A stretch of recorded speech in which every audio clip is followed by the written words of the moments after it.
রাইনের বাপ সারাদিন ভাত খাই শূন্য কই গেছলেন গা সকাল থেকে ভাত খাই শূন্য না বিকাল 4টা বাজে 4:30 বাজে খাইতেন না হ্যাঁ ভাত খাইতেন না দুই বড়া ভাত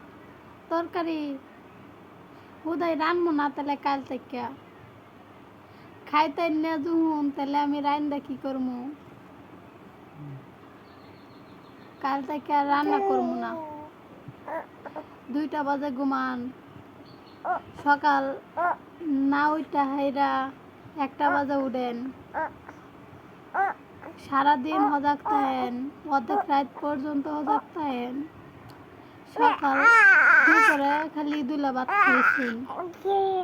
ওনার খাইছেন না কাল থেকে রামতাম না তাহলে রাইতেও না দিনও না